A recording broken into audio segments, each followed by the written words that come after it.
You know, if you think about it, tater tots are just tiny hash browns.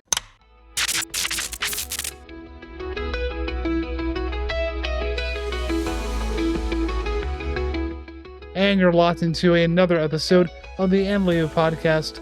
My name is Josh, and we're glad to be back with you once again this week, making that intersection between faith and animation and delivering those redundant analogies you've come to know and love. And back from the dead, I mean back from being sick, my lovely wife Rebecca. Well, it kind of felt like I was back from the dead, I guess. I was sick for like a while. It was like all week last week. I pretty much laid outside on the patio furniture and it was glorious. It was a beautiful, like 77 degrees. Oh man, it was great. I just laid out there and it was like a mock beach experience without the actual, beach. I was able to like lay out in the sun and I listened to audiobooks and it was great. Yeah. I mean, aside from being sick, it was your dream week. I mean, yeah. If it, you know what? Sometimes it takes being sick though to get you or me anyway to rest. Sometimes I have to do that. I think God does it on purpose. Sometimes where He's like, you need a break, and you're not going to take it unless you get sick. Yeah. So sickness, not too much, just a little. Just a little, yeah. Nothing terminal. Yeah. Right. But yeah, it was great having you home all last week. Not having to commute or anything. I mean, I wouldn't want to commute. I was as sick as you were. And we got to both have a rot day, not rotten, but a rot day on Saturday. That's right. As the kids say, a rot day. A rot day, I would just call it like a day off or a day to slack off or whatever. But why a rot day? Is just because we're just rotting, sitting on the couch. Yes. That sounds nasty. To just like sit there and do nothing. Yeah, I don't know why that term started to come about, but it did. Well, this week we are going to be discussing our Comic-Con recap. Told you that it was coming. It's here. It's this week. And we did an episode about this a couple of years ago. It was our first Comic-Con, but we kind of felt out of place, did not know what to expect. This year, it wasn't our first merry-go-round. We knew what to do. We had a plan in mind, and we stuck to it. And if you're thinking that I'm looking at you right now, I'm not. I'm looking at my wife, Rebecca. Oh. To give you guys a little bit of behind the scenes, I want to maintain some good eye contact for this episode and for future episodes. So, against my wife's better judgment and wishes, I went ahead and got a teleprompter. And she gave that same look. Just like that. Just like that. But it's great because now I can look at her. And I'm not like looking off to the side like I usually was. I don't have to use like software to like fix my eye gaze. Yeah, because it looks crazy. It looks creepy, honestly. Well, especially if you wear glasses, because like it puts your eyes over your glasses. Oh no. And yeah, it was no, not having it. But before we get to our Comic-Con recap, it was the beginning of March. It was March 1st through 2nd at the Nashville Fairgrounds. I wanted to talk about childhood animated crushes. And what brought this on is I came across a subreddit called like Nostalgia, like r/nostalgia. And it was about the Goofy movie and Roxanne, and everybody having a crush on Roxanne. I know she was on my childhood crushes. 10 out of 10. But then there were some very interesting crushes. Before I tell you a couple of those, Rebecca, what were your favorite animated crushes when you were a childhood? And before you say anything, childhood was weird for all of us. We were attracted to things that were crazy. We bought stuff that didn't make any sense. Those slap-on bracelets, the little sticky hands. Ugh. Yes. Yeah. Gross. Kids still have them though today. Really? Yeah. Man, they're they around. Went out of style. No, they're still around. Kids love slimy things. Well, for me, The first one that comes to mind is the Fox version of Robin Hood. He was very attractive for a fox. And what's funny is I think a lot of girls though are like that because I don't know, generally care more about what's on the inside of a person rather than what's on the outside. Of course, physical attractiveness does make a difference, but uh yeah, so the fox from Robin Hood. I got to say for the bad boy vibes, but also a heart of gold, the kid from Treasure Planet. Oh, no. Okay, so animated. Definitely Dimitri from Anastasia. Oh, yeah. He is fine. Very fine. Yeah, I mean, I've always gone for the redheads in animation. So, Roxanne, um, Anastasia. Anastasia, yep, Yeah. Ariel. So, if it was a redhead and they were attracted, top tier. I guess it makes sense as to why you ended up with me. That's right. Absolutely. Not the only reason, but No, no, but one, but one, one one. of them. All right, so we're gonna go through a few of these that were on the subreddit. Some of these are questionable. So this started with the Roxanne. So one person said, "Mine was that damn squirrel from Sword in the Stone. Childhood is confusing." I mean, the squirrel is kind of cute if you guys remember that movie. Well, I guess which squirrel? I mean, Well, was it the older woman or the definitely the smaller one. okay? The one closer to the kid's age. Sandy Cheeks from SpongeBob. She spends half the time wearing a spacesuit and the other half wearing a bikini. How am I not supposed to fall for that? Mine was Gadget from Rescue Rangers. Oh, yeah. Roxanne was a close second, though. No, number one. Number one. Gadget was really cute. They're really similar, Gadget and Yeah, Roxanne, yeah, in like their appearance. right, yeah. In terms of attraction, yeah. Here are some male crushes. My sister had a crush on Dodger from Oliver and Company. My other sister had a crush on Diego from Ice Age. Yeah, that's funny.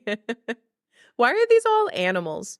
Yeah, so okay, so Rebecca, yes, why all animals? Yeah. And so one person commented, y'all belong in r/furry subreddit. I mean, maybe this is how people get into the furry community. I mean, I could see that being attracted to animals, canines, other furry creatures. We're making this a conversation, by the way. Yeah. This is one of those episodes. Anyway, on to the Comic-Con recap. What you all really came here for. But again, we like to have fun. So what we're going to go through is just our general experience, what we liked, what we didn't like, and what we want to see maybe next year when we go. So Rebecca, let's start with you. Overall experience. And for frame of reference, this was the inaugural, so this was the first year that the Nashville Celebrity Comic-Con came here. I think it's like a chain like GalaxyCon.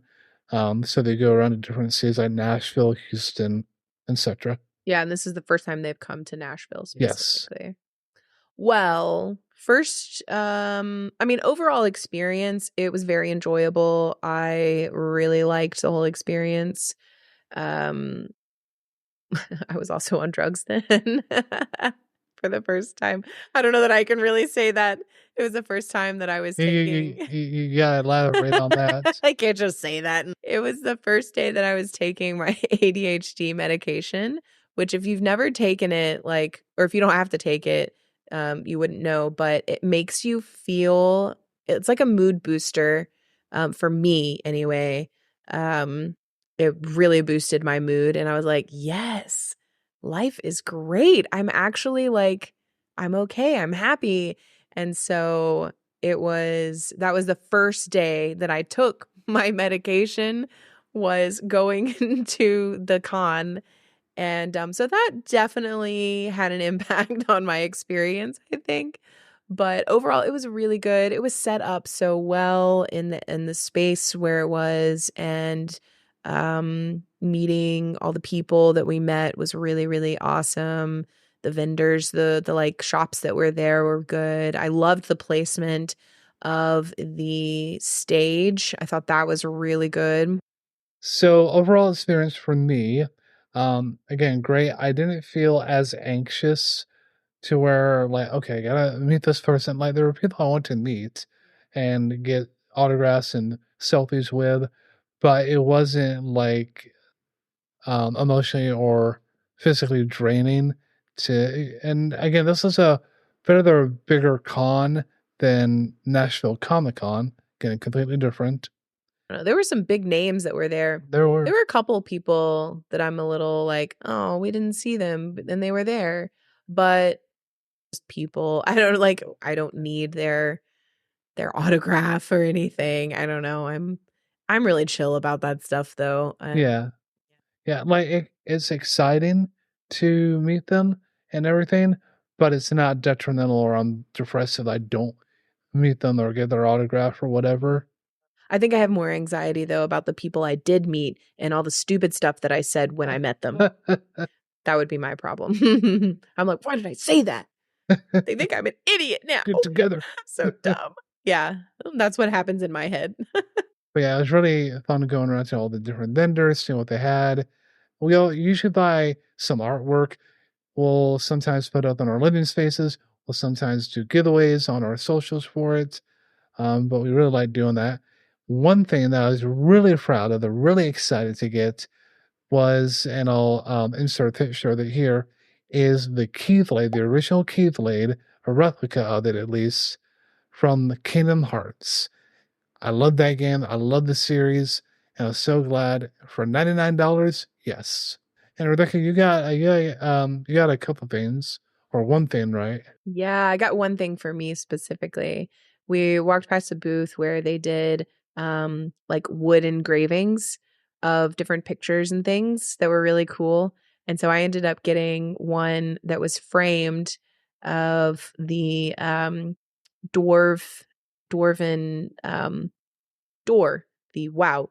Okay. The door to go into the mountain from Lord of the Rings. The one that says speak friend and enter. And that I got that on like a wood etching. It's really cool. I'm excited. I'm going to put it up in my office as part of my collage that I have on my wall. So I'm excited about that. We also got a couple of prints, right? Of Yes, yes. So the artwork that I was talking about, we got Demon Slayer one. I think we got a One Piece one, and I don't know if we got Disney or not. We got the one that we're not giving away is the Avatar Last Airbender that we got. Yeah, so that should be framed here somewhere. Yep. And we'll link all the socials and stuff and put all of that info up on screen as well. Because these to promote these artists, they do a Certainly. great job. They do. Well worth the money. Favorite things. So I'll go first here, kind of like so everything was positive. I kind of just relaying what Rebecca said. The stage, how it was set up, how everything was organized. I felt like people knew where to go in line, except for one line, but we'll talk about that just a little bit. And yeah, guest experiences was a pleasure, and so all very much positive. The most excited I was when I met two of my favorite voice actors, um, Monica Rial and Lucie Christensen. Monica has done the voice of Frothy from My Hero Academia and Bulma from Dragon Ball Diadem or Daisen, I think. She's done And a lot. a lot. She A lot. uh, does Uzaki She Chan was the one from who's and Tanya the Evil, right? Was that Tony the her? Evil. Yep, That yep. was her. Yeah, that was And also, she was in Ghost Stories as Momoko. good. And a little fun fact if you didn't know, if you mention Ghost Stories or talk about it when you meet Monica in person, she gives you one of these, a little Jesus. She says she got these from Timu, Love it. so she always had those around. So it is sit perched on my little roadcaster here, and so we got a picture with her, got a autograph, so that was really fun. Lucie Christensen, she has done, oh gosh, she's not Nami in One Piece. She's Uraraka in My Hero Academia. Prolific in her Has done, work. yeah. And she's the one, she's in Zenchu right now that we're Yeah, watching, yep. right? She's She's Unio or Uni, Unio. yeah, the little Yeah. unicorn. The unicorn. Great show. That is a great Would highly show. recommend it. So I got to meet her, and then Rebecca, you got to meet someone as well. Yeah. I met Rachel Mackesy. She was she's a YouTuber that I really enjoy. I love her videos. She is so quirky and fun, and she does little like crafty projects. She sews. She oh my gosh, you should look her up. She's great. She's got like a I don't know, antique vibe, antique Vintage vibe. vintage, thank you. She loves vintage things.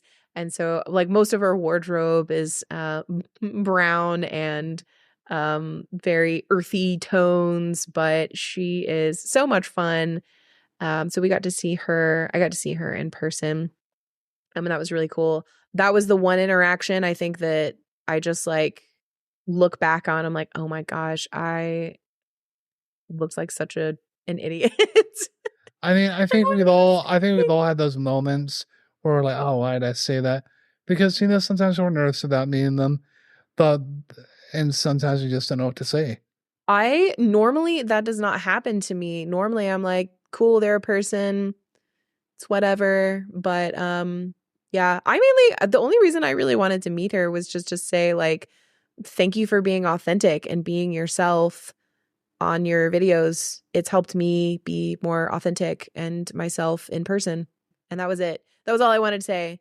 And then so it was awkward. It was awkward because I said it and then was like, yo, peace out. I ended up buying some stickers.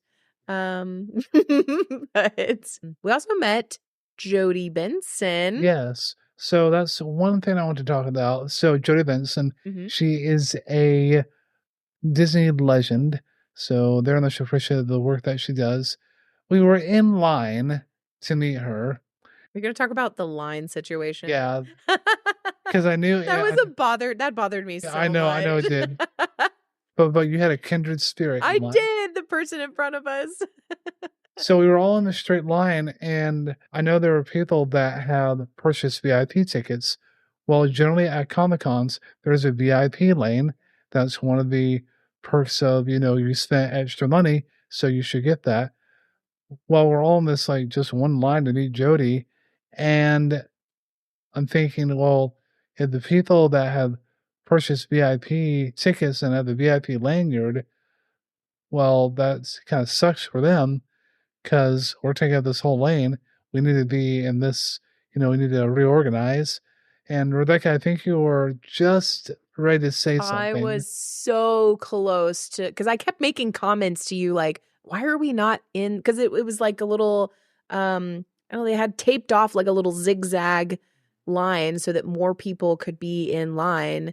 Now, granted, it was not very much room in this little zigzag line. But yeah, the person in front of us, she was like, all right, everybody, we're going to move. We're going to just move over. And I was like, oh, thank you for saying something. That was driving me crazy. Like, this is where we're supposed to be. Why are we not in the line? Yeah, I will say it would be nice for the next go around to give a little bit more space for the taped off line area. There was so much space in the middle, like in the row that they made in between the two rows of people that they were meeting. But the actual like line, it was very tight, very, very tight to actually stand in it. And so I would definitely say give a little bit more room for people standing in line. And I actually saw, so they had They kind of had it set up to where like the bigger names like Jodie Benson and Chevy Chase and all of those other people were kind of on the same line. The ones that they thought were the larger celebrities, basically. And they had the little zigzag lines so that more people could stand in line. And then on the other side of the aisle, they had the, I don't know, more lesser known, which is where the two voice actors that we met were. And from what I saw, there were a lot of people for the voice actors that showed up. And they needed longer line areas. Well, everybody was underneath the different cast members from Stranger Things. That was like the Yeah. big allure of the Comic-Con or the Celebrity Comic-Con. And so we had all those. We had different famous wrestlers that were there. There were a lot of people. It was hard to keep track of. But yeah, like all the Disney and Chevy Chase and people of that caliber were like down at the end. And voice actors were like, well, they're voice actors. And Well, they were from anime, and yeah, it seemed, I guess they thought that that wouldn't be as big of a crowd, but like those who are into anime, we know our stuff. We want to go meet them. we got there right as the doors opened, really. We did. We So were that adamant about that. well, I know because I know. Well, I'm glad that we did. I am too. Because that's another negative from their social media. They said that okay, we had VIP and we had general admission. There was going to be a separate line for VIP. Well, that didn't happen. Again, we weren't VIP. We just got the deluxe 2-day package. But it was just all one line. There was no separate for VIP. And there was no signage either outside of the venue to say where it was being held, except for like right at the door, which most people are parking not in the one parking lot that's by the door. They're parking on the other side. Right, So yeah. they didn't know. Lot across from it, yeah. Right. So they didn't, we did that. We parked in the larger parking lot, and then we were walking and we were like, is this the way to go? Like, which door? And then we saw a huge line. It was like, oh, that's where we're going. So that would definitely be a suggestion for next year if they do this again.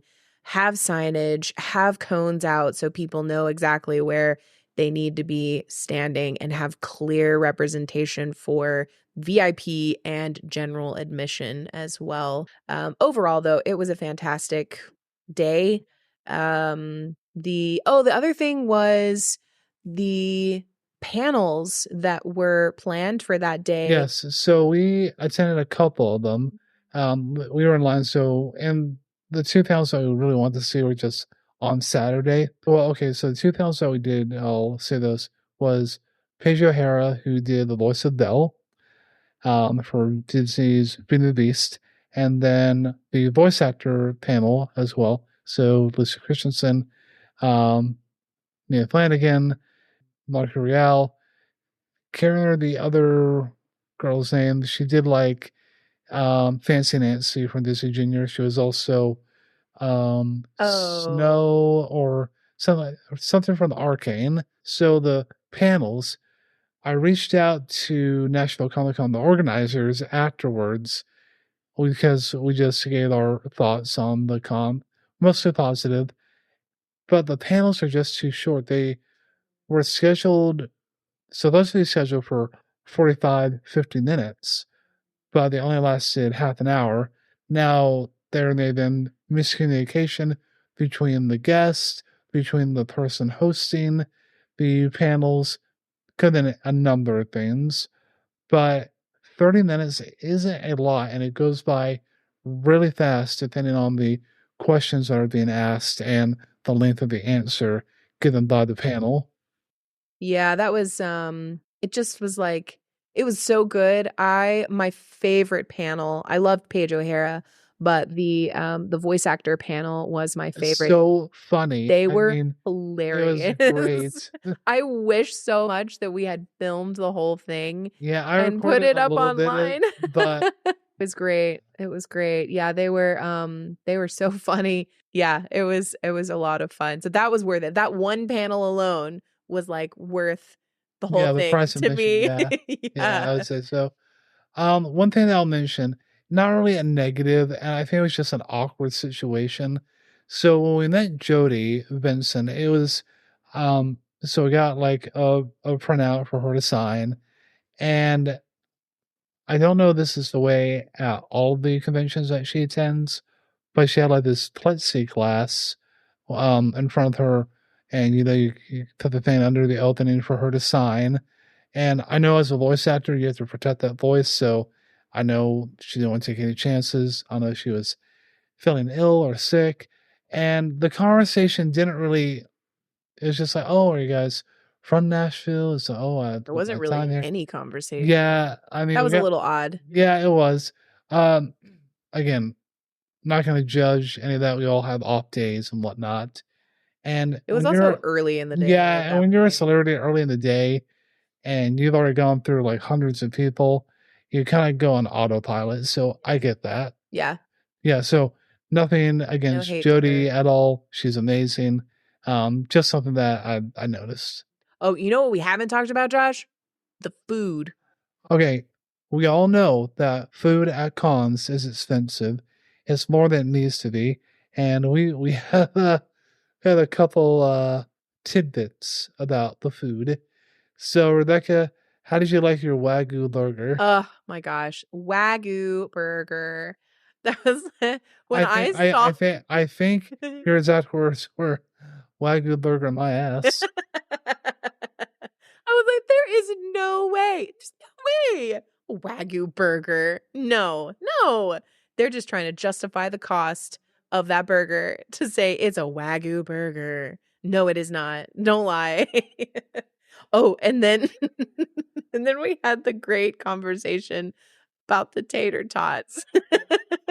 What did you called them something? So we were in line, and I don't know, I just say dumb stuff sometimes, and it turns out funny. Um, so I'd already had in my mind, and like, okay, I'll get chicken tenders and tater tots. And I said, the thing that came out of my mouth was, you know, if you think about it, tater tots are just tiny hash browns. It's still funny. Everybody around me said, thank you, Captain Obvious. I was like, yeah, I mean, you're correct, I guess. Tiny hash browns. And now the food was good, expensive, but it was good. It was good. Yeah, it was really tasty. I had a burger and fries. I mean, couldn't complain. They didn't have a lot of seating, but No, I'm it was sure just that's that like, one short, thing there. yeah. We were lucky though to get a table when we Yes. did. Yeah, so I people was were just surprised. leaving and yeah. All right, so just a couple of things that we want to see in general next year. We discussed some improvements to the overall flow. But Rebecca, what would you want to see like next year? One or two things that would make the experience better. More book themed vendors, if I'm Yeah, honest. there was only a couple. Not like, but like art specifically for books. Okay. Not people selling books, even though that's great.